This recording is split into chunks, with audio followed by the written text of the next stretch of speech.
And my caution was always the risk. Risk used to drive me right up the wall.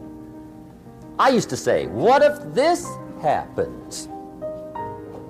It's called the language of the poor. What if this happens? And on top of that, if this was to happen, look at the fix I'd be in. I better not try. I could always ace myself out. Then I'll tell you what changed my whole life when I finally discovered it's all risky. The minute you were born, it got risky. If you think trying is risky, wait till they hand you the bill for not trying. If you think investing is risky, wait till you get the tab for not investing. See, it's all risky. Getting married is risky. Having children is risky. Going into business is risky. Investing your money is risky. It's all risky. The Englishman says, well, if that's the way it's going to work out, let's give it a go. Right, that's what it's for. Give it a go. Somebody says, yeah, but I'm looking for safety and security. Fine, then huddle in a corner. We'll cover you with a sheet, bring you 3 meals a day. And we'll protect you, feed you, look after you, care for you. We won't let anything happen to you, and you'll probably live to be 100. The guy said, well, yeah, I'd live to be 100.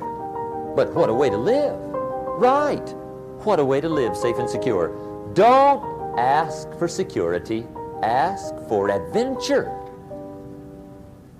Better to live 30 years full of adventure than 100 years safe in the corner. And see, it's not important how long you live. What's important is how you live. Here's the next attitude disease. We're almost through with this motley list. In fact, we're almost through. Hang on. The next one is pessimism. Pessimism, the deadly disease of always looking on the bad side, the problem side, the difficult side, checking all the reasons why it can't be done. The poor pessimist leads an ugly life. He doesn't try to figure out what's right. He tries to figure out what's wrong. He doesn't look for virtue. He looks for faults. And when he finds them, he's delighted. How ugly. This is the poor guy looks through the window, doesn't see the sunset. He sees the specks on the window. To the pessimist, the glass is always half empty. To the optimist, the glass is half full. Why would the same measure affect people 2 different ways? Answer, it all depends on how you look at it. Our lives are mostly affected by the way we think things are, not the way they are. The way we think they are affects us most. There's a subject we don't have time to get into tonight called better thinking habits. One of the major things Shove taught me when I met him, he said, poor thinking habits keeps most people poor.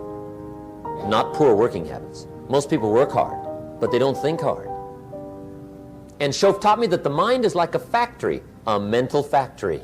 And whatever you think about all day long pours ingredients into this mental factory. And that's what builds the economic, social, financial fabric of your life. The kids back in Danbury, Connecticut, high school, they're asking me questions one day. I'm talking to the kids. Kids got good questions these days. One of them said to me, Mr. Rohn, how do you build the good life? I said, it's simple.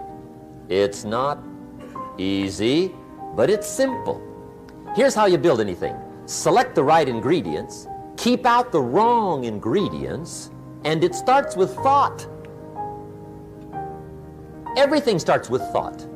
So you must be wise and careful what you think about, because that starts everything. You got to be wise and careful. I asked the kids, what would happen if somebody dropped sugar in my coffee? They said, well, you'd be okay. I said, what if somebody dropped strychnine in my coffee? They said, well, you'd be dead. I said, correct. Lesson 1. Life is both sugar and strychnine. You gotta be careful. I said, what if my worst enemy drops in the sugar? They said, will you be okay? I said, what if my best friend, even by accident, drops in the strychnine? They said, well, you'd be dead. I said, correct. Lesson 2, watch your coffee.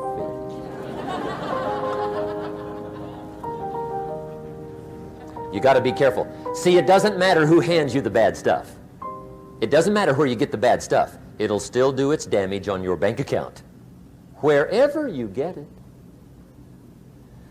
Mr. Schoaf gave me one of the greatest phrases when I first met him when he said, Jim, every day stand guard at the door of your mind. How important. Stand guard at the door of your mind. And you decide what goes into your mental factory. Don't let anybody just dump anything they want to in your mental factory, because you've got to live with the results. Okay, here's the last disease, and we're through with this list. In fact, we're almost through. Hang on. The last subject is very brief. The last disease, but this one is deadly. Engage in this one, indulge in it even slightly, and you might as well forget the future, because it's going to forget you. Complaining, crying, whining, griping, a Bible word called murmuring. See, that'll ace your future. Spend 5 minutes complaining, and you have wasted 5. And you may have begun what's known as economic cancer of the bone. Surely they will soon haul you off into a financial desert and there let you choke on the dust of your own regret. I hope I said that well, so you won't forget. It's a deadly disease. If you don't think it's bad, ask the children of Israel of Old Testament fame. Typical of us all, their story just happened to get in the book. Story says, children of Israel were slaves. God performed a series of dazzling miracles and got them out. And now they're heading for the promised land. Remember the story? Heading for the promised land. Tragedy of the story, they never got there. Reason. From day one, they started to complain. They griped about the water. They griped about the weather. They whined and cried and griped about the food. They griped about the leadership. They whined and cried because it was too far, too cold, too hot, too difficult, too miserable. I mean, they whined and cried for years. Finally, God said, I've had it, trip canceled. Or something like that. The story says they died in the desert, never got to the promised land. Which I think means 2 things. Indulge in this long enough, you get your future canceled. And I guess it also means even God himself can only take so much.